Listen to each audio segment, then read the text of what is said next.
तो आज की बेटियां कहती नहीं नहीं ऐसे नहीं ऐसे होगा। अच्छा भाई ऐसे होगा, करो तुम्हारी मर्जी। अब कहा कि गूगल गुरु बन गया तुम्हारा।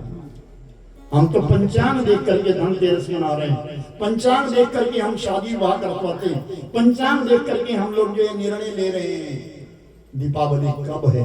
गूगल वाले बोल रहे कल, हम कहें परसों। गूगल को गुरु बना दिया। अब पंचांग बंद करो, ये घंटी बजानी बंद कर दो। तुम बोलो तुम गूगल से पूछो, अच्छा से पूछो गूगल से, कर लो इससे। गजब की बात है, क्या हो गया। हमको बार बार ये बात याद आती है, ऐसा क्यों हो रहा है। कितने पंडित हो गए। आप टेलीविजन लगाओ, सुबह से शाम तक आगे से कथावाचक आ रहे हैं, कोई नया ड्रामा चला के क्रिकेट खेलो, सनातनी क्रिकेट। गजब की बात। अपने पैसे लगाना, वहां पैसे इकट्ठे करेंगे तब जाकर के हम हिमाचल को बांटेंगे, पंजाब को। सनातनी नहीं आना। अरे भाई, सेवा धर्म परम गहन योगी नाम अति गम्यम। सेवा धर्म करके तो देखो जरा, सामने को तो कहने को कह देते हैं। कितनी बड़ी विपत्ति आई हमारे हिमाचल प्रदेश में। थनार में क्या क्या हुआ, कुल्लू में, मंडी में क्या क्या हुआ, विचार तो कीजिए। हम क्या कर सकते हैं। मैं तो कहता हूँ अहो भाग्य है, हम लोग फिर भी ठीक हैं, अच्छे हैं। हमारे दरवाजे पे कोई आए खाली नहीं लौटता। कोरोना काल के बीच में हमें हिमाचलियों ने, मेरे भाई बहन, कोई भूखा नहीं रहा, भूखा नहीं सोया, औरों को खिलाया है। किसी के यहाँ मांगा नहीं हिमाचल वासियों। और उससे बड़ी एक बात, विशेष बात गाँव में हिमाचल के इतने प्रधान मंदिर है जिनके बाहर आज भिखारियों की लाइन लगी है। वो कोई भी भिखारी हमारा हिमाचल का नहीं, सब बाहर से। हम तो समृद्ध हैं, हम तो देवभूमि के रहने वाले। भगवान ने कितनी बड़ी कृपा करी हम पर। हमारा जन्म यहाँ हुआ है। और कई अभागे लोग, मैं तो अभागे कहूंगा, हिमाचल को छोड़ करके पंजाब में जा रहे बसने, कोई दिल्ली बस रहा है। क्यों छोड़ रहे हैं। जितना बच्चों को तुम ज्यादा पढ़ा रहे हो, आपके बच्चे उतना ही दूर जा रहे हैं। हमारे पिताजी अपने यजमान से कहते थे, तेरे 3-4 बेटे हैं, एक बेटा अपने काबल रहने दियो, इसको भी छोड़ना पड़ता है, पिंडदान करना पड़ता है, उसके लिए इंतजार करना। हिरण्यकश्यप जब लौट करके आया, क्योंकि हिरण्यकश्यप ने ब्रह्मा से मांगा, ना दिन में मरो, ना रात में मरो, ना धरती में मरो, ना आकाश में मरो, ना मानव से मरो, ना मृग से, पशु से मरो, मैं ना अस्त्र से मरूं, ना शस्त्र से मरूं, मैं किसी प्रकार मेरी मौत ना हो। तो भगवान ने कहा ठीक है। ब्रह्मा कहते ठीक है हिरण्यकश्यप, ऐसा ही होगा। लौट करके आया तो प्रहलाद ने जन्म लिया। और जब प्रहलाद 5 वर्ष का हुआ तो गुरुकुल में छोड़ दिया। वो तो भगवान का नाम उच्चारण करता है। शंडारमल से कहा, गुरुओं से कहा, पढ़ाना मेरे बच्चे को, शास्त्र का ज्ञान मत देना, शस्त्र का ज्ञान देना। मारना सिखाना, काटना सिखाना, शास्त्र का ज्ञान मत देना। और शंडारमल पढ़ाते हैं, वो एक कान से सुनता दूसरे से चला जाता है। वो अपने भगवत भजन करता है, नारायण का नाम लेता है। और जब 6 महीने के पश्चात अपने पिता के पास आया तो पिता ने पूछ चरणों में प्रणाम किया, अपने पिता के गले लगाया। जब पुत्र प्रणाम करता तो गले लगाया। अरे आनंद आया, हमारा बच्चा बड़ा हो गया। फिर पूछा बच्चा तुमने क्या पढ़ा। तो कहता है श्रवणं कीर्तनं विष्णु स्मरणं पाद सेवनं अर्चनं वंदनं दास्यं सत्यम आत्मनिवेदनं। 9 भक्ति है भगवान की पिता।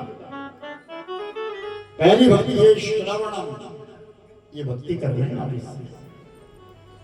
तभी तो मैं कहता हूं जब कथा शुरू हो जाए तो प्रेम से बैठो, टेलीफोन मत सुनो, अपने भक्ति को नष्ट मत करो। श्रवणम ये पहली है। कीर्तनम विष्णु स्मरणम पाद सेवनम अर्चनम वंदनम दास्यम सत्यम आत्मनिवेदनम। 9 भक्ति है। एक भी भक्ति कोई कर लेता भवसागर से पार हो जाता। बहुत क्रोध आया हिरण्यकश्यप को, बहुत क्रोध आया। अरे पापी, किसने सिखाया तुझे ये? षंडार्मक को बुलाया, तूने सिखाया? नहीं महाराज, मैंने नहीं सिखाया, मालूम नहीं कैसे। ले जाओ उसको, दोबारा भेजा।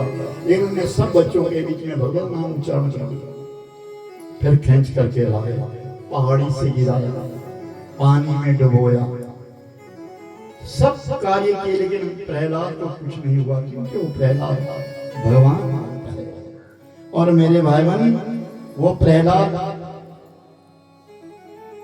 आज दरबार में खींच करके लाया गया। उसी समय हिरण्यकश्यप की एक बहन है जिसका नाम है होलिका। वो होली आई और होली ने कहा भैया ऐसे इसकी मौत नहीं है, मैं बताती हूँ आपको, मेरे पास ये शीतलता का दुपट्टा है, आप चिता लगाओ, चिता के ऊपर मैं बैठूंगी, अपनी गोदी में मैं प्रहलाद को बिठा लूंगी, आग लगा देना, मैं बच जाऊंगा, प्रहलाद जल जाए। होलिका को बिठा दिया गया, अग्नि लगाई गई, और जैसी अग्नि लगी ना तो प्रहलाद नाम जप करने लगा, और नाम प्रताप को जानिए, नाम प्रताप को जानिए, कंठ की शोभा, नाम प्रताप को जानिए कौतुक, जल होलिका नहीं प्रहलाद जले, नाम प्रताप को जानिए शिव, कंठ की शोभा बढ़े।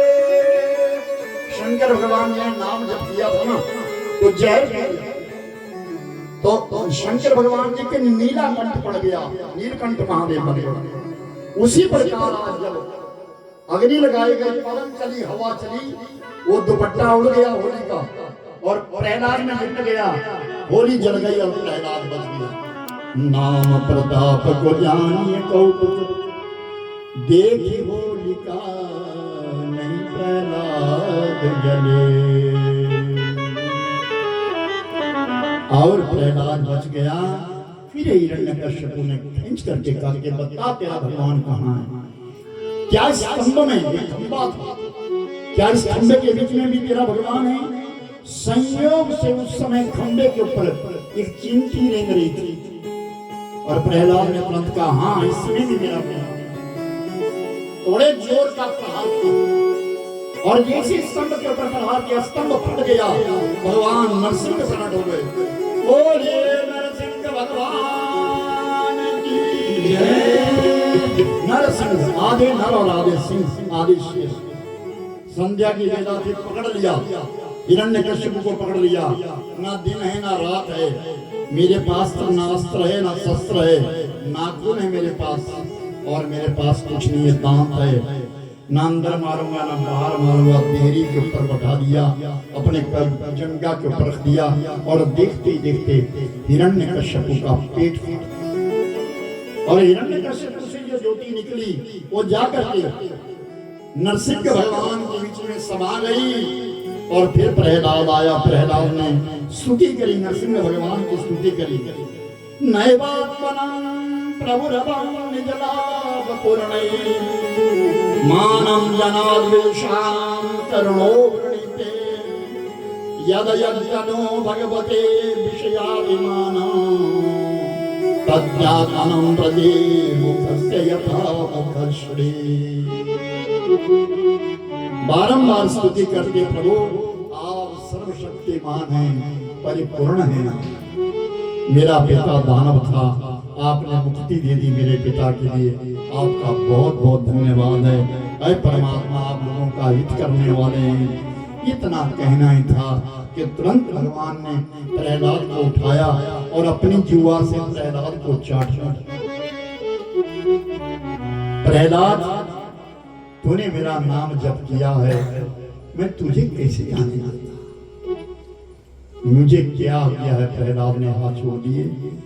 तुम राक्षस कुल में हो, दानव कुल में हो, एक दिन उपेंद्र बनोगे, अपने परिवार को समेटो और पाताल में चले जाओ, पाताल में राज्य करो, स्वर्ग देवताओं को छोड़ दो, मृत्यु मंडल मानव को छोड़ दो।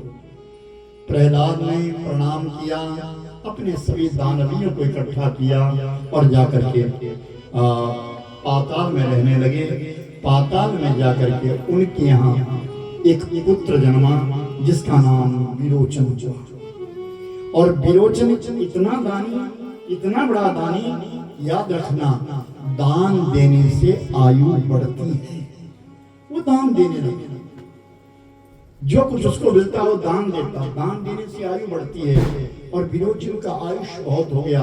देवराज इंद्र को डर हो गया, कहीं ऐसा ना हो ये मेरा आसन ना छुड़ा ले, ये कहीं ऐसे मुझे ना जीत ले, कहीं मेरे आसन को प्रभावी ना हो जाए, प्रभावी ना हो जाए। ऐसा विचार करते हुए देवराज इंद्र ने ब्राह्मण का रूप धारण किया और ब्राह्मण का रूप धारण करके गए और जाकर के सीधे विरोचन के पास पाताल में चले गए। वो तो दानी थे, भिक्षा मांगने के लिए गए हैं।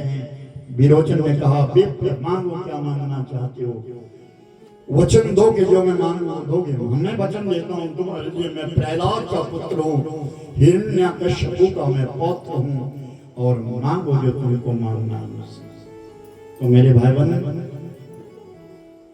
उस देवराज इंद्र ने ब्राह्मण बने हुए कहा, अपनी आयुष का दान करो, अपनी आयुष का दान, अपनी आयु का, उम्र का दान कर दो, बस जियो। तो तुरंत खड़ग उतारा, मेरी आयु कब होगी जब मैं प्राण छोड़ूंगा? तो तुरंत गर्दन काट दी और गर्दन इंद्र को दे दी। विरोचन उन विरोचन के यहाँ पुत्र जन्मा है जिसका नाम है बलि। जिस बलि ने तीनों लोगों को जीत लिया था, उस बलि के यहाँ 100 पुत्र जन्मे हैं, जिनके बीच में सबसे शिरोमणि का नाम है वाणासुर। ये दानव वंश है। इतनी कथा सुनी, भाव और श्रद्धा के साथ उस पावन कथा को कहते हुए सुखदेव जी कहते, राजन ये मनुष्य परिवार है, अहंकार जहाँ मानुष जीव के लिए आता है वो एक दिन जो है मिट जाता, उसका पतन निश्चित हो जाता।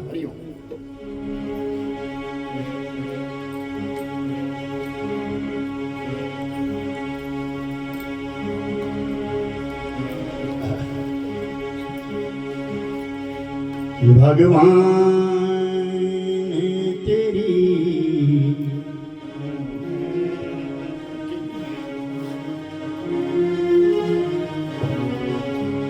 ओ भगवान नैया उस पार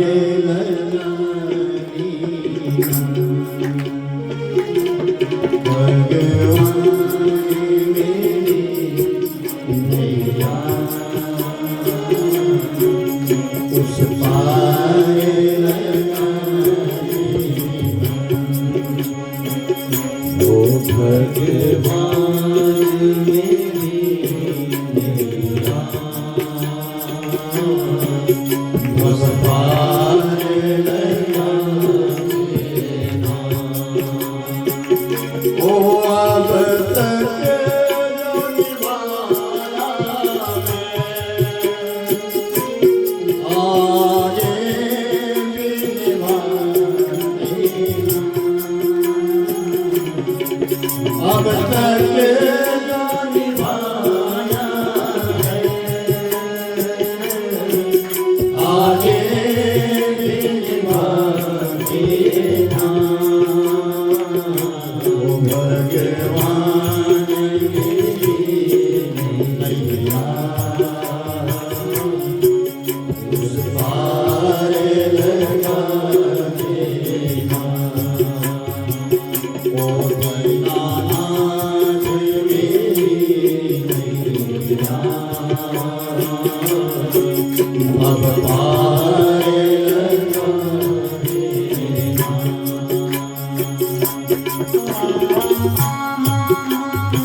उस तारे लगा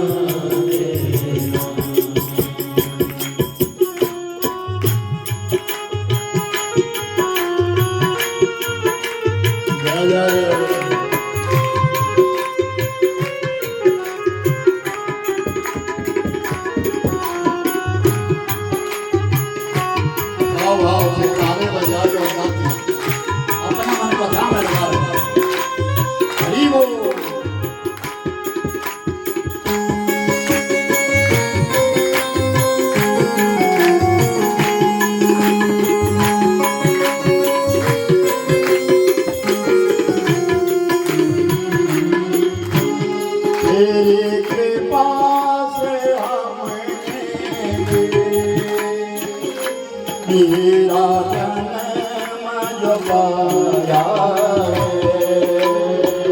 हो तेरी कृपा से हमने भी हो मेरा जो पाया है जब प्राण निकल अपनी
जीवन की आखिरी सच्चाई है।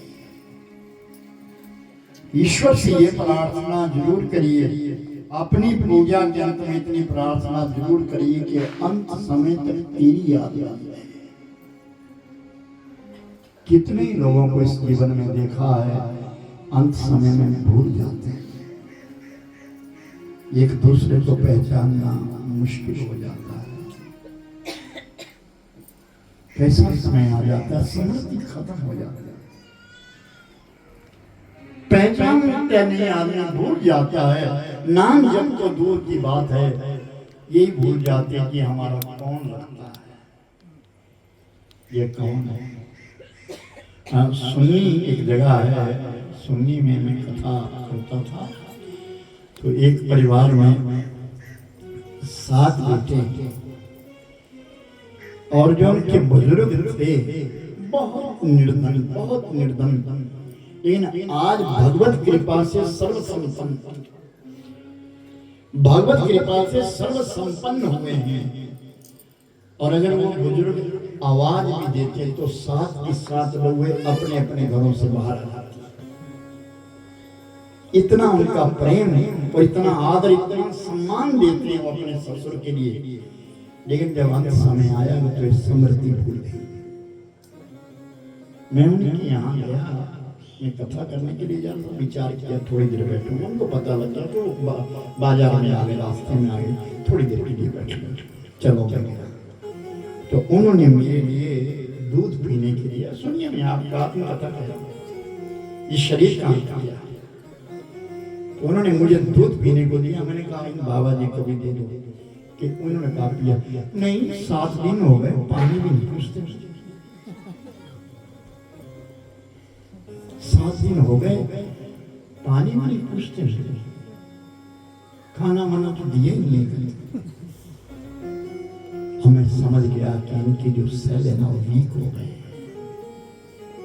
और ये मैं जानता था कि साथ के साथ लोग अगर खांसते भी थे बुजुर्ग ना तो सातों बाहर क्या हुआ हमारे बाबा, क्योंकि उन्होंने उस गरीबी को देखा और सब गरीब बेटियां, गरीब घरों से आई बेटियां,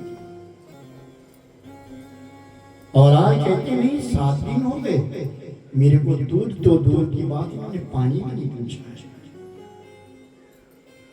यानी इंसान भूल जाता है। ऐसा समय आता है कि सब कुछ, जिसने अपना लाखों का सामान, मकान बनाए, गाड़ियां डाली, बड़ी बड़ी फैक्ट्रियां चली, सब कुछ हुआ, लेकिन विस्मरणता हुआ। जैसे जैसे व्यक्ति प्रौढ़ता को जाता है, शांत तो होता जाता है, लेकिन इन विचारों में भी मगन हो जाता है कि क्या मेरा होगा क्या, हमें कौन सहारा देगा। इस शरीर को संभाल करके रखना मेरे भाई बहन, इतनी प्रार्थना अपनी पूजा में जरूर करिए। आपके लिए यहाँ अच्छा कथावाचक बैठा है, जीवानंद पठित ब्राह्मण, पढ़ा लिखा ब्राह्मण और कथा करने वाले, अच्छी सुचित्र कथा करने वाले, और सरलता में तो यही कहूंगा जीवानंद से अपनी कथा को सामाजिक बनाना, जो हमारे समाज को प्रेरणा मिले, और सरल कथा कहना कि अपड़ से अपड़ व्यक्ति भी इस कथा को सुन सके और समझ सके। अपनी पूजा में हर व्यक्ति इतनी प्रार्थना जरूर करो कि हमारे अंत समय तक तेरी याद बनी रहे परमात्मा, भूलना मत। आपकी गृहिणी अच्छी है, अच्छे परिवार से हैं, बच्चे अच्छे होंगे, संस्कार दे देना, सुसंस्कृत हो जाएंगे बच्चे। अच्छा है वो पूर्वज जो चले गए, ये बावला खानदान कोई छोटा खानदान नहीं था, और अच्छे लोग हुए उस खानदान में, पढ़ा लिखा समाज पुरुष से चला आया है। आपके यजमान वृत्ति का काम तो ये मुद्दतों से चला आया है, बुजुर्गों से चला आया है, इसको इसी प्रकार चलाना। और यहाँ के जितने भी लोग इनके यजमान हैं, उन सबसे ये कहूँगा, तुलसी राम जी ने आपको जो हीरा हुआ करके दिया है, सदुपयोग करो। इस बालक को भी संभालना, इसके परिवार को भी संभालना। अच्छा, इनके आगे बेटा है, खूब पढ़े, खूब नाम कमाए उन बुजुर्गों के लिए, और आज परिवार श्रद्धांजलि देने के लिए बैठा है। बेटियां हैं, बहू है, बड़ा भाई है, अम्मा है, सब आए हैं, सारा परिवार आया है यहाँ, श्रद्धांजलि दे रहे हैं उन तुलसी राम जी के लिए। मैंने उनके संग में काम किया है, इनके यजमानों के मैंने भागवत किए हैं, तो वो साथ साथ में थे। और मैंने बार बार मैं इस बात को आज भी कहता हूँ कि तुलसी राम जी ने मेरे को तलक करके कहा करते, जीवानंद को ना छोड़ना चाहे कुछ भी, मैं नहीं छोड़ूंगा, क्यों छोड़ूंगा, मेरे साथ में। और आज उस भाव से ही तो मैं यहाँ बैठा हूँ। सही मायनों में मैं कथा करने योग्य नहीं रहा हूँ, मैं कथा नहीं, मैंने मना भी कर दिया था जीवानंद, किसी और को बोला नहीं गुरुजी आप क्या 2 घंटे बैठना, कुछ भी नहीं करना, लेकिन आप आज मेरे पिता की इच्छा थी कि एक बार उन्हीं को मानना। और मेरे भाई बहन, मैं भी ये श्रद्धांजलि दे रहा हूँ अपने नाना श्री के लिए। आज स्वर्ग में जाए, उनकी आत्मा को शांति मिले, इस परिवार में सुख और समृद्धि, नाम रह जाता है। क्या भरोसा इस जिंदगी का, वो साथ देती नहीं है किसी का। क्या भरोसा इस जिंदगी का, साथ देती नहीं है किसी का। हम रहे ना मोहब्बत रहेगी, वास्ता अपनी दुनिया हम रहे ना मोहब्बत रहेगी, वो दास्तां अपनी दुनिया कहेगी, वो नाम रह जाएगा आदमी का साथ देती नहीं है किसी का। जिंदगी ये किराए का घर है, एक न एक दिन बदलना पड़ेगा। मौत जब तुमको आवाज देगी, घर से बाहर निकलना पड़ेगा। जिंदगी ये किराए का घर है, एक न एक दिन बदलना पड़ेगा। और जीवन की असली सच्चाई, चार कंगारों के कंधों पे जिसने बारात तेरी चलेगी, वो चार यारों के कंधे पे जिस दिन बारात तेरी चलेगी, वो मौत आवाज तुमको देगी, घर से बाहर निकलना पड़ेगा। कहाँ रह गई वो दौलत, क्या नहीं कमाया जिंदगी में, लेकिन प्राणी चला गया। कौन करता है किसी को याद मर जाने के बाद, कितनी दिन याद आती है अपने प्राणी की याद है, कितने दिन है। चवर्खे के पश्चात तो शायद तिथि भी भूल जाते बहुत लोग के, कौन सी तिथि में हमारे पिताश्री, हमारे दादाश्री, हमारी माँ श्री भूल जाते हैं। मैंने बहुत लोगों को देखा है, कितनी, जब मैं भी कर्म कांड करता था, अब तो मैं कर्म कांड नहीं करता, जब मैं भी कर्म कांड करता, पुरोहित जी हमारे पिताजी का श्राद्ध कब हो, लेकिन कौन सी तिथि को हमें तो पता नहीं। जिनका लिया दिया तुम खा रहे हैं, उनकी तुमको तिथि याद है। जिस पिता ने पढ़ाया लिखाया बड़ा किया, तेरे लिए संपदा से भर लिया, तो उसके बारे में भूल गया।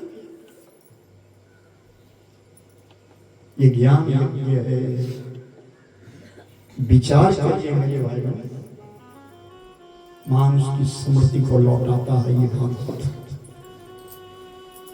मरना सिखाता है भागवत। मजाक नहीं है, ड्रामा नहीं है।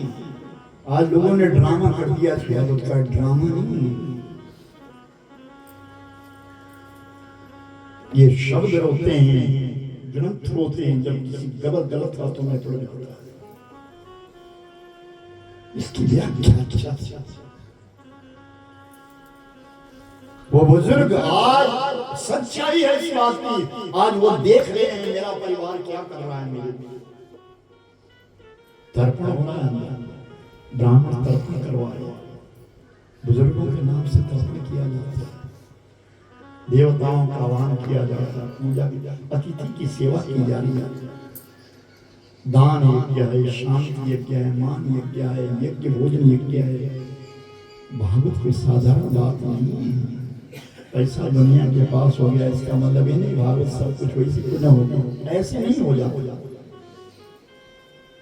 उसके लिए पहले श्रद्धा और भाव का होना अनिवार्य है। हमारे अंदर श्रद्धा होनी चाहिए, जो हमारे यहाँ आया वो हमारा अतिथि पूजनीय है, अभ्यागतो सर्वतो गुरु, वो हम सबका गुरु है। आज आदर और सम्मान चाहिए। मेरे भाई बहन, 10,000 योजन ऊंचा मान सरोवर से परे एक त्रिकूट नामक पर्वत है। उस त्रिकूट पर्वत के ऊपर एक हाथी रहता है, मदमस्त बहुत सारी हथनियां हैं उसकी, बड़े बच्चे हैं उसके, इन अभिमान उसको कि मेरे जैसा कोई नहीं। और वो मद मस्त है, जब चलता है तो पेड़ों को तोड़ता हुआ चलता है। उसको ये मालूम ही नहीं है कि कोई और भी जीव है। वो हिंसा करता है, अपराध करता है, अभिमान हो गया, उस शरीर का अभिमान हो गया, परिवार का अभिमान हो गया है, विद्या का अभिमान, धन का अभिमान, परिवार का अभिमान, अपनी सुंदरता का अभिमान। ये चार अभिमान जब आते हैं तो भगवान को बिछोड़ देते। मैं कितना सुंदर हूं, आहा, मैं कितनी सुंदर हूं। भागवत जी में यही तो बात है। ब्रजबालिकाओं ने उन गोपियों ने उसमें देखा है महाराज के बीच में कितनी सुंदर तो नृत्य करते करते भगवान चले गए। टेलीफोन बंद करना, सुनना नहीं, बिल्कुल नहीं सुने। अभी भगवान से बात हो रही है। यही तो ब्रजबालिकाओं के बीच में अहंकार आया, मैं कितनी सुंदर हूं। सुंदरता का अभिमान जहां आता है भगवान छोड़ देते, धन का अभिमान आता है ईश्वर छोड़ देते, मान सम्मान का अभिमान आता है ईश्वर छोड़ देते, पद का अभिमान छोड़ देते, और जवानी का अभिमान जहां आता है वहां भी ईश्वर छोड़ देते। आज उस हाथी को अभिमान हो गया है, मैं कितना पर्वत हूं। और उस हाथी ने सवतनियों से कहा चलो आज हम मानसरोवर जाएंगे। सारे परिवार को लेकर के मानसरोवर आया। निर्मल जल है, शंकर जी का स्थान है, नीलकमल खिले हैं, सरोवर के बीच में चला गया, सूंड में जल भर भर के सबको नहलाने लगा। सबने पानी पिया। पानी पीने के पश्चात वो हाथी जो था वो पानी को रोंदने लगा। जिस जल के बीच में अनेक जीव है, जब वो मरने लगे, रोंदने लगे तो खलबली मच गई। अहंकार उस पानी की निचली सतह में मगरमच्छ उठ गया। उसने क्या किया? ऊपर तो हाथी पकड़ गजा की तीरे ग्रहा की जन्म। हाथी जो अपनी ओर खींचने लगा और जो ग्रहा जो मगरमच्छ है वो नीचे की ओर खींचने लगा। दोनों में युद्ध हो गया और जब दोनों में युद्ध, प्रबल युद्ध हो गया मेरे भाई बहन, तो हाथी धीरे धीरे डूबने लगा। क्यों? पानी में मगरमच्छ का बल अधिक है। ऐसे तो हाथी बलवान था, लेकिन वो पानी में था, पानी का जीव है, खींचने लगा, हाथी डूबने लगा। और हाथी डूबने लगा। जब डूबता डूबता आधा हाथी डूब गया, फिर पुकार करता है हाथियों को, अपने बच्चों को। सब आए, सुन डाली, लेकिन सब कॉपीराइट जाता है।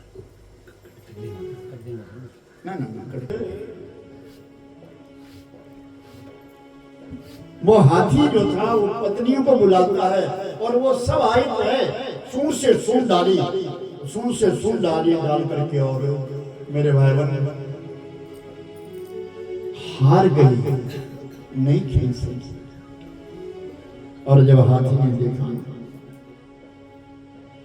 अब कुछ नहीं, सबने विचार किया अब चले जाना चाहिए, इसको छोड़ो। ये तो किसी ने बड़ा सुंदर कहा ना कि सुख के सब साथी दुख में ना टूटे। लेकिन मेरे भाई बहन हाथी ने विचार कर लिया कि अब मैं जो कोई बचाने वाला नहीं। निर्बल के प्राण पुकार रहे, जगदीश हरे जगदीश, निर्बल के प्राण पुकार रहे, जगदीश हरे जगदीश हरे, जगदीश हरे जगदीश हरे, जगदीश हरे जगदीश हरे। ओ निर्बल के प्राण पुकार रहे, जगदीश हरे जगदीश हरे। आकाश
कोई दुनिया का काम नहीं होता तो मुझ पे छोड़।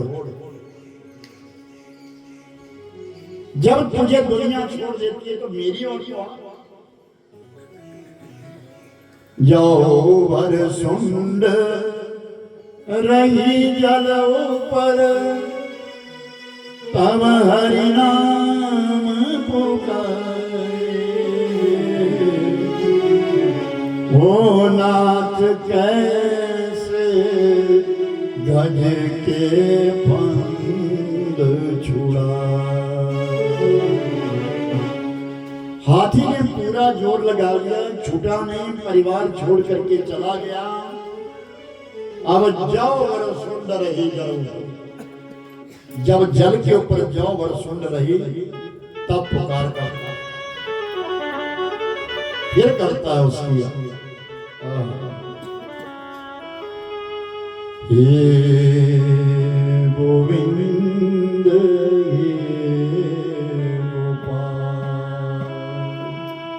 हे गोविंद हे गोपाल। ओ हे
प्रार्थना परमात्मा तक पहुंचती है। वैकुंठवासी भगवान विष्णु ने गरुड़ से कहा, गरुड़ चल, आज मेरा एक जीव रास्ते पे आया है, अहंकार छोड़ करके अब शरण में आया। गरुड़ के ऊपर आरूढ़ हुए भगवान तीन आकाश में जब पहुंचे तो देखा कि तो डूबने वाले। गरुड़ का वेग कम है, गरुड़ की चाल कम है, स्वयं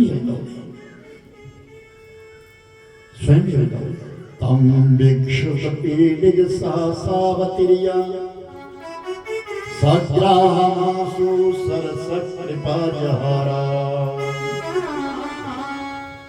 ग्राहात विपाट मुख दर्णा गजरा संपश्यतां हरिरमुमोच दुरस्त्रियाणाम्।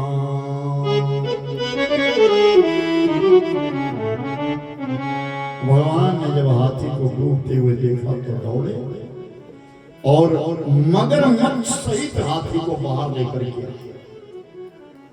अपना सुदर्शन चक्र से मगरमच्छ की गर्दन काटी उसको मुक्त कर दिया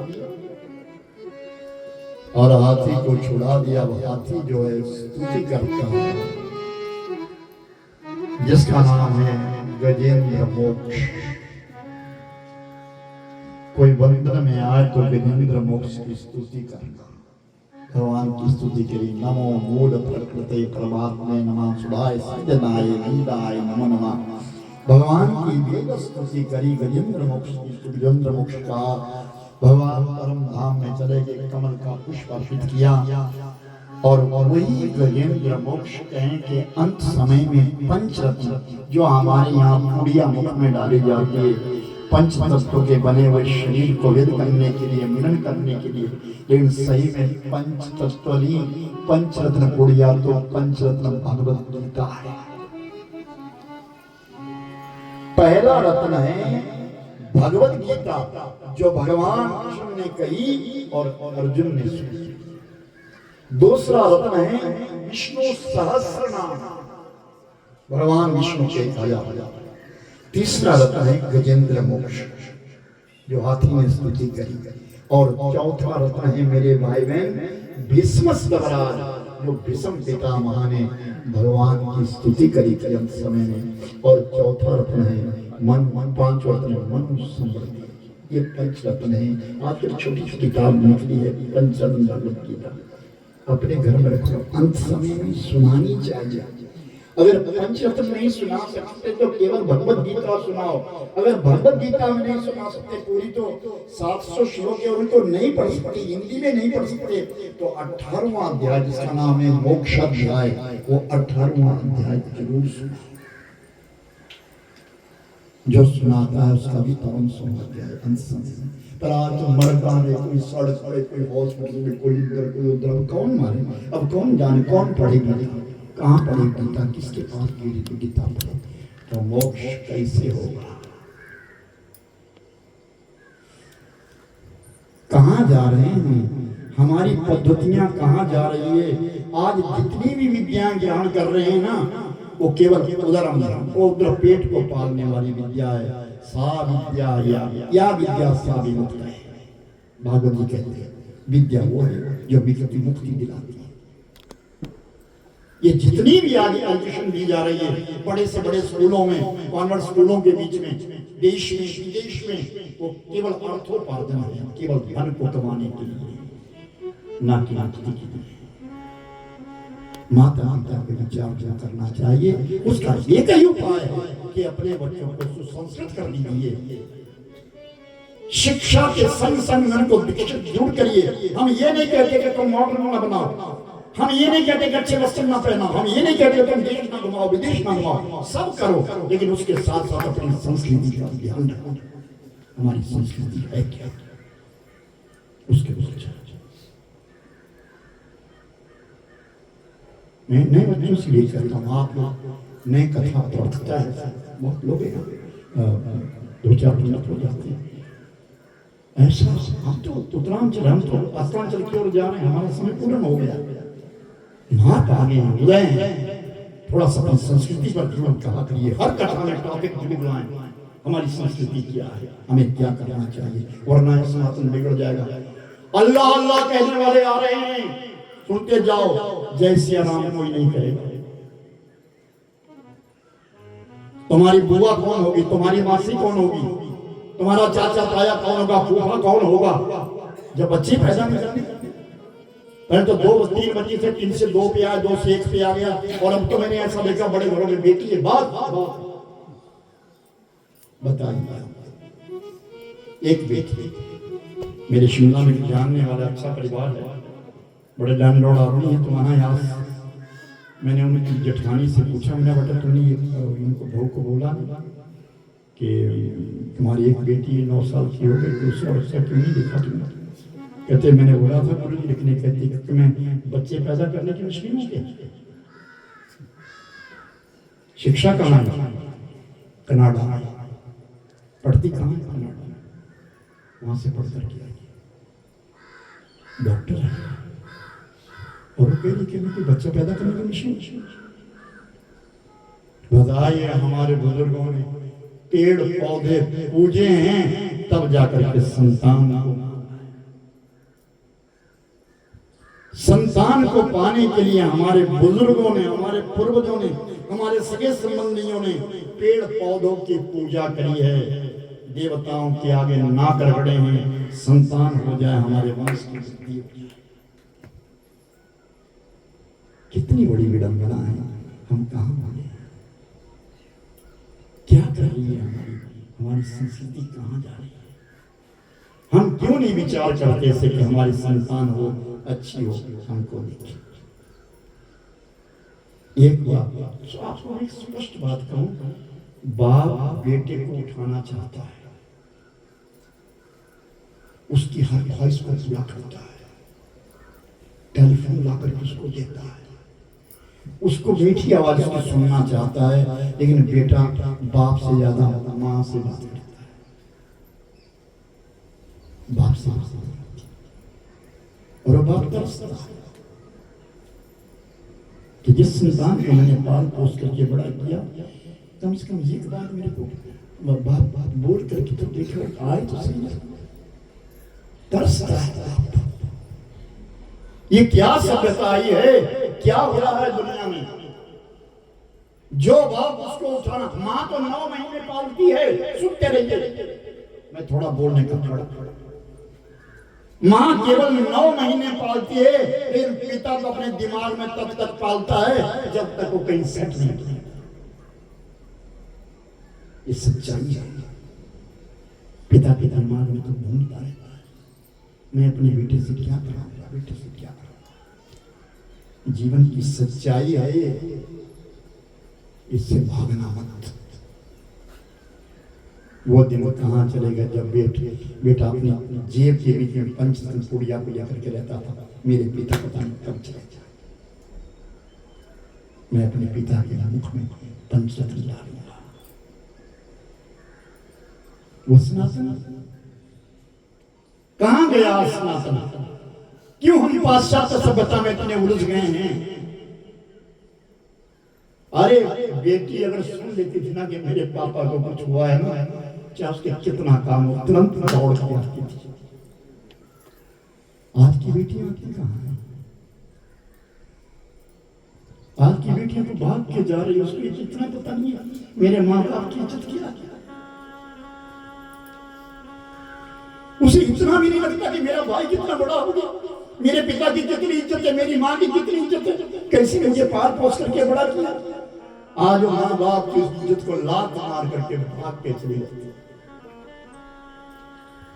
जिस बाप ने पाल पोस करके बड़ा किया, भूखे रह करके बच्चों को पाला, वो बच्चे अपने माँ बाप के बिना कहते हैं स्वेच्छा से शादी करेंगे।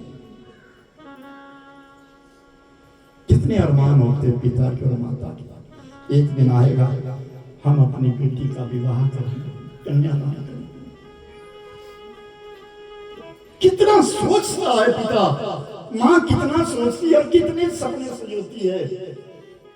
सारे अरमान रह जाते हैं जब एक बेटी भाग के चली जाती है।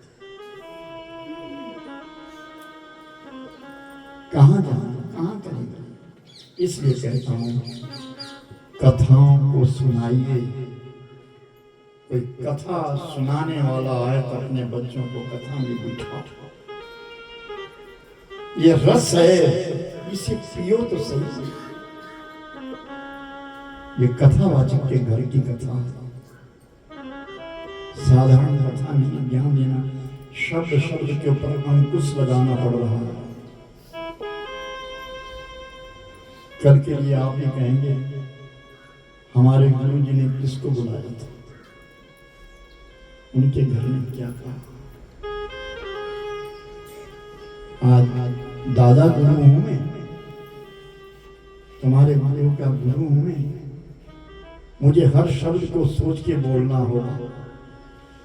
इन बच्चों से मैं यही तो कहूंगा, इस नई पीढ़ी से अपने पिता का मान सम्मान रखना और हमारा भी मान सम्मान। मैं पूरा नहीं सुनाता जब मैं सुनता हूं कि जीवन में वहां कथा करके गया, वहां कथा करके।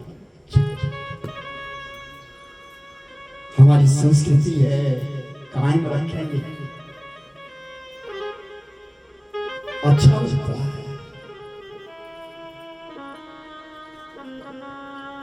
इसलिए मैं कहूंगा अहंकार छोड़ देना जीवन में।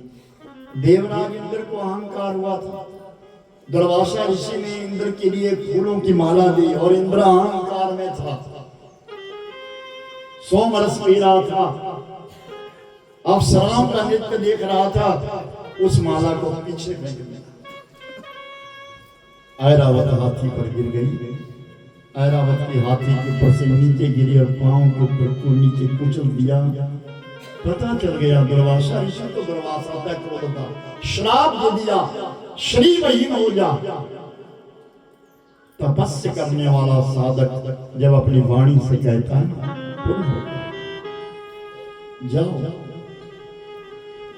सब कुछ लुट गया, इंद्र का दानव चढ़ गए, सब कुछ खत्म हो गया। अब देवराज इंद्र गुरु शरण में चले गए, भगवान की शरण में चले गए। समुद्र का मंथन करो, दानवों को अपना मित्र बनाओ, बासुकी नाग की रस्सी बनाओ, मंदराचल पर्वत की मछली बनाओ, समुद्र के बीच में डाल दो, अमृत मंथन करो, उससे जो है अमृत निकलेगा, उस अमृत को तुम पीना, तुम्हारा उद्धार होगा। देवताओं ने दानवों को मनाया। सर्व औषधियां, जितनी भी औषधियां संसार में हैं, सब डाल दी। यहाँ हर वनस्पति औषधि है, हमको पहचान नहीं है। निघंटुक, भाव प्रकाश, ऐसे कुछ ग्रंथ है जिनमें पहचान कही गई है इन जड़ी बूटियों के बारे में। ये औषधियां देवताओं ने उठा करके समुद्र में गिर दी। मंदराचल पर्वत को उठा करके देवता और दानव लेकर के आए, समुद्र के बीच में रखा, बासुकी नाग से प्रार्थना करी, बासुकी नाग की रस्सी बनाई और फिर समुद्र मंथन। एक तरफ से देवता, एक तरफ से दानव। देवता दानवों ने कहा हम पूंछ की ओर नहीं लगेंगे, तो देवताओं ने कहा कोई बात नहीं। देवता जो पूंछ की ओर खींचने लगे और दानव जो थे, दानव प्रबल थे, बलवान थे, तो दानवों का बल जो देवताओं से खींचा नहीं गया। उस समय भगवान ने हरि अवतार लिया और जब वो पर्वत नीचे नीचे डूबने लगा तो भगवान ने कच्छप अवतार ले लिया, कछुआ बन गए, कछुआ बन गए और कछुआ बन करके अपनी पीठ के ऊपर घर्षण करवाने लगे। समुद्र मंथन होने लगा और जब समुद्र के बीच में खलबली मच गई, बहुत सारे जीव नष्ट होने लगे, तो उस समय समुद्र से जो है सबसे पहले हलाहल निकला, विष निकला। और जब वो विष निकला तो आग लगने लगी, पानी में जीव मरने लगे। तो भगवान हरि ने कहा समेटो इसके लिए, सबको समेटा गया, हजार समेटा, एक कूटक में डाला, एक डोने में डाला। अब इसे कहाँ डालें? अगर धरती पर गिराएं तो धरती फट जाएगी, आकाश में फेंके जल जाएगा ब्रह्मांड, कहाँ डालें? ये विष है। तो इसे ये कहीं ग्रहण कर सकते हैं और वो है भगवान शिव। नागेन्द्रहाराय त्रिलोचनाय भस्मांगराकाय महेश्वराय नित्याय शुद्धाय निरंजनाय तस्मै नकाराय नमः शिवाय। मंदार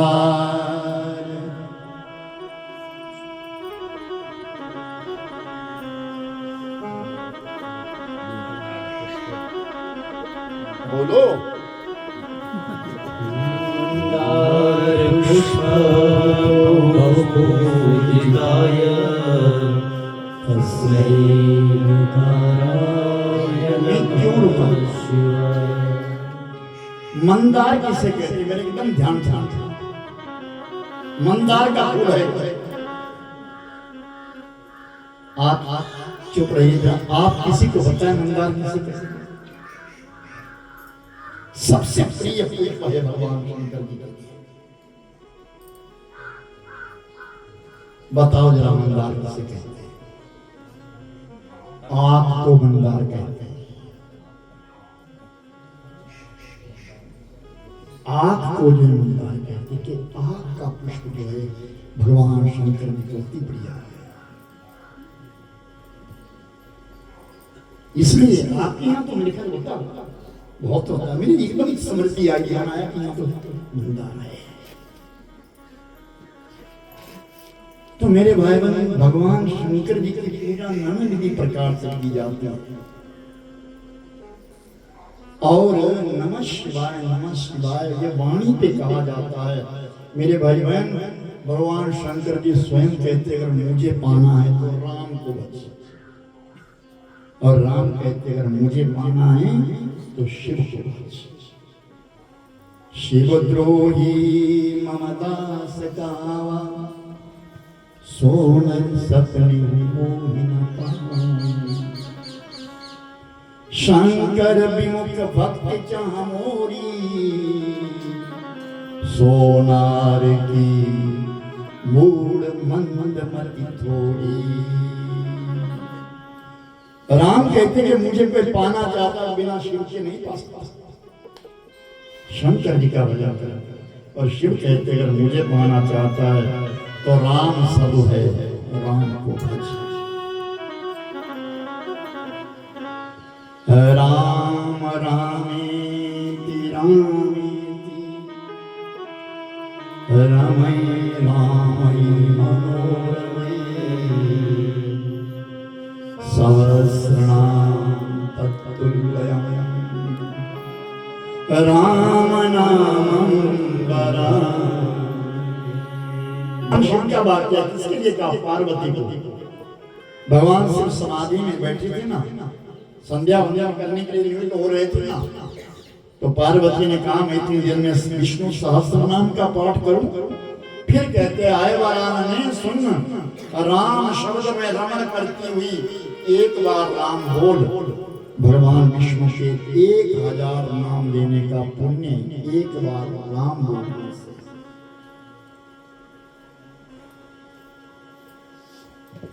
राम नाम मणि दीप धरुं हर जीव दे हरिद्वार।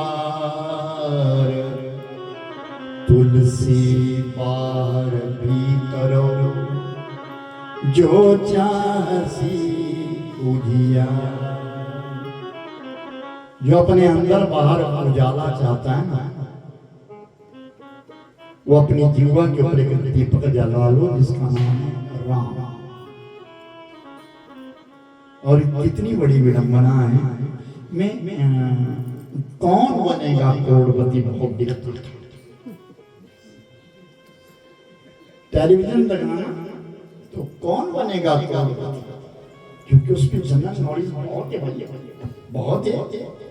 और सही बताऊं मैं, अच्छे लोग देखते हैं कौन बनेगा करोड़पति। आजकल मैं अभी दोपहर में दिख रहा था, मैं पीछे कल परसों ये कोई बच्चा आया और उस बच्चे ने अमिताभ बच्चन की ऐसी तैसी करके वो उसको ऐसा बोल रहा है कि मैं इतना हूँ, मैं ऐसा हूँ, मैं वो बस मत समझाओ, ये मत समझाओ, मैं सब जानता हूँ, ऐसा है, लॉक करो, जल्दी करो, ये करो। अपने को अहंकारी है, ज्यादा ज्ञान दे रहा है, ज्ञान बन रहा है, सब प्रश्नों का उत्तर दे रहा था। आखिर में अमिताभ बच्चन ने पूछा कि वाल्मीकि रामायण में पहला कांड कौन सा है?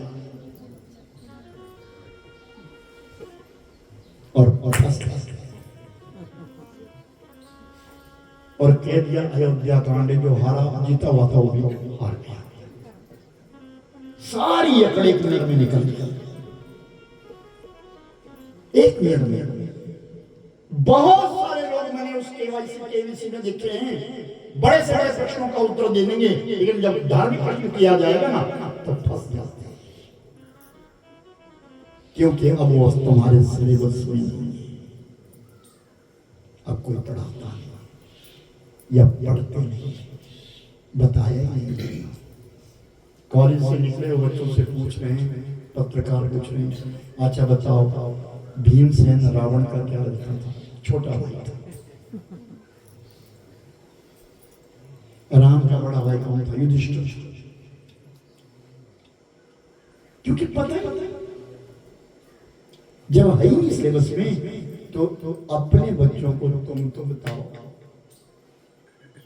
माँ गुरु बन जाए, पिता गुरु बन जाए, दूर जाने की जरूरत नहीं है।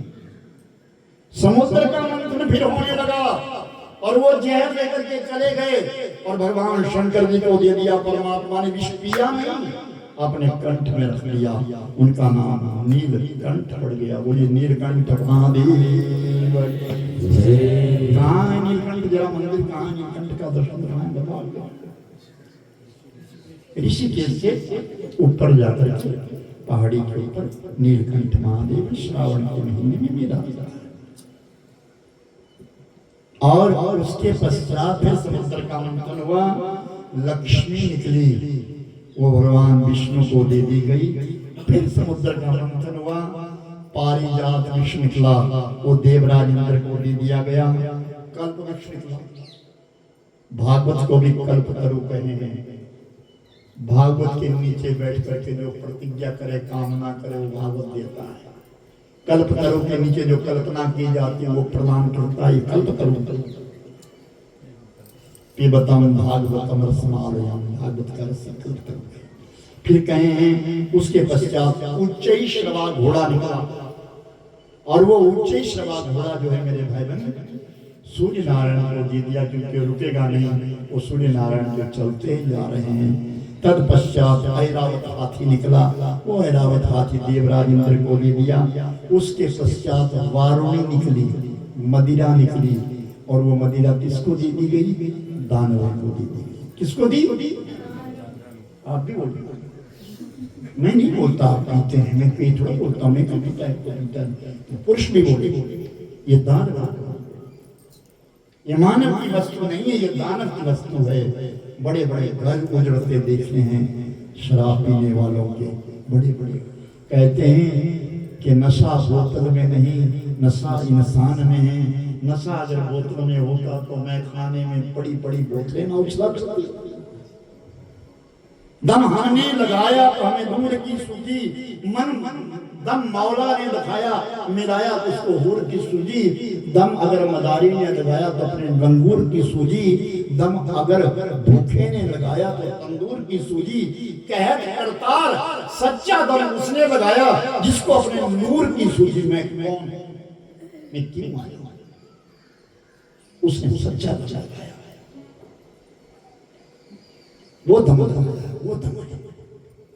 तो मेरे भाई बहन उसके पश्चात मेरे भाई बहन वो दानवों ने खरीद ले लिया कि इस मदिरा को हम रखेंगे।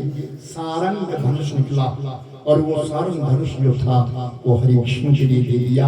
शंख निकले 5 दिन, वो शंख भी भगवान विष्णु को दे दिया गया।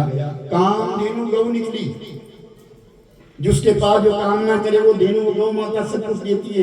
राजा सहस्रबाहु के ऊपर पीठ करने के लिए, दबने करने के लिए कामधेनु का आह्वान किया गया था। वो कामधेनु मांगी और कामधेनु मुनियों को दे दी। हम यज्ञ करेंगे, मुनियों को प्रदान करेंगे। उसके पश्चात मेरे भाई धन्वंतरी निकले, कौस्तुभमणि निकले। कौस्तुभमणि भगवान विष्णु को दे दिया। उसके पश्चात धन्वंतरी, जो आज है ये धन्वंतरी त्रयोदशी।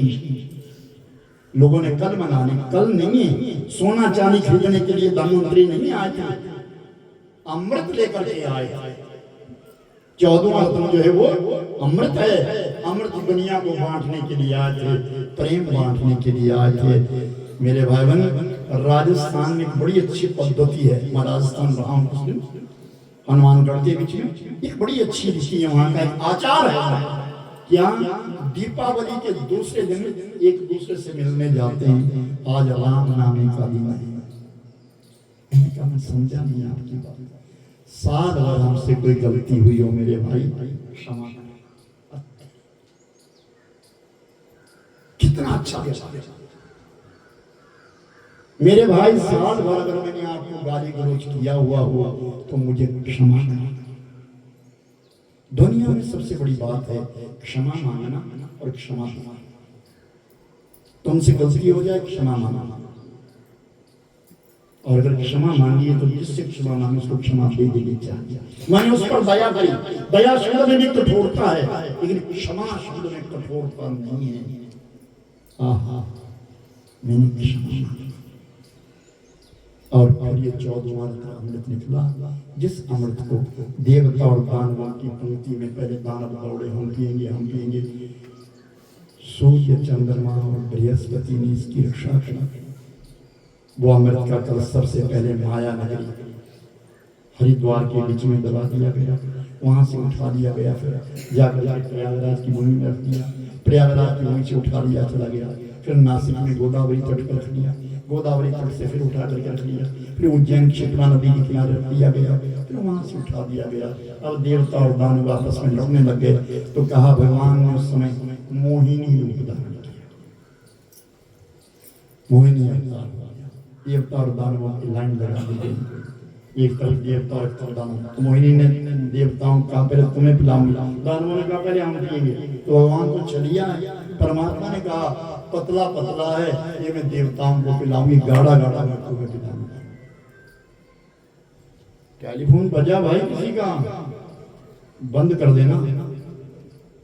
और फिर दोबारा जो है मोहिनी ने कहा तुम दो पंक्तियों में बैठ जाओ, देवताओं को अमृत पिलाने लगी। सूर्य और चंद्रमा के बीच में जो है राहु दैत्य आ गया, और राहु ने भी अमृत पी लिया। इशारा किया सूर्य चंद्रमा ने, गर्दन काटी तो राहु का केतु बन गया, गलत उत्पत्ति हो गई। अब विचार किया इसने अमृत पी लिया है, अमृत जो पी लिया उसका विनाश नहीं होगा, बस ठीक है दो ही आगे चले गए। तो उस समय कहा हम ग्रहण लगाएंगे, तुझे ग्रसित करेंगे। सूर्य ने कहा मैं अमावस्या को ग्रसित करूंगा, चंद्रमा ने कहा मैं पूर्णमासी को ग्रसित करूंगा। और फिर आगे निकल गए, और जब देवताओं की पंक्ति समाप्त हुई तो सारा घड़ा खाली कर दिया। अब देवताओं ने अमृत पी लिया था, दानवों को अमृत नहीं मिला, और दानव जो है मेरे भाई बहन फिर युद्ध के लिए तैयार हो गए। इन देवता प्रबल थे, उन्होंने अमृत पिया था, दानवों को हरा दिया। दानव मृत्यु मंडल और स्वर्ग को छोड़ करके पाताल में चले गए, देवता लोग स्वर्ग में रहने लगे, और मानव जो है वो इस मृत्यु मंडल पर रहने लगे। वो सच्चिदानंद भगवान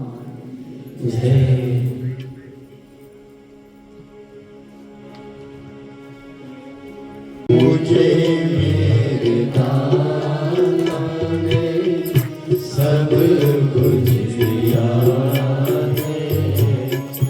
तेरा शुक्रिया है, तेरा शुक्रिया। सब उस मालिक ने कभी बहुत अच्छी बात क्या नहीं दिया। सबसे बड़ी बात ये मानव का शरीर दिया, सुंदर चेहरा दिया, सब अंग अच्छे रखते हैं, और उनसे बड़ी बात बुद्धि रखी है समझने की अच्छा क्या है। ना मिलती है वो ये दाता तो क्या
मुझे है सहारा तेरी बंदगी का, जिस पे गुजारा मेरी जिंदगी का।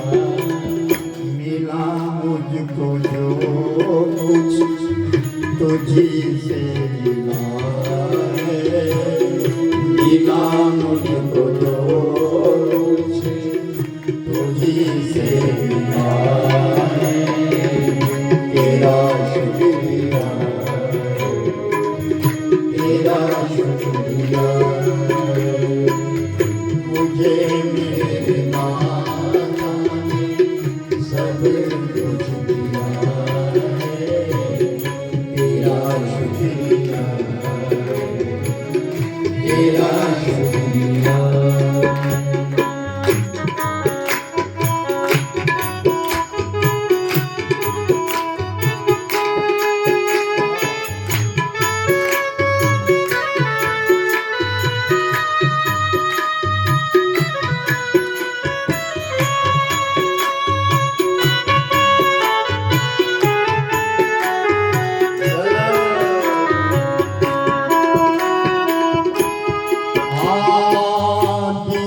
कुछ नहीं बस लिया ही लिया,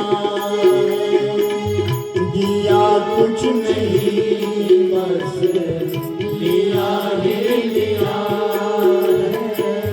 तेरी रहमतों का तलबगार हूँ,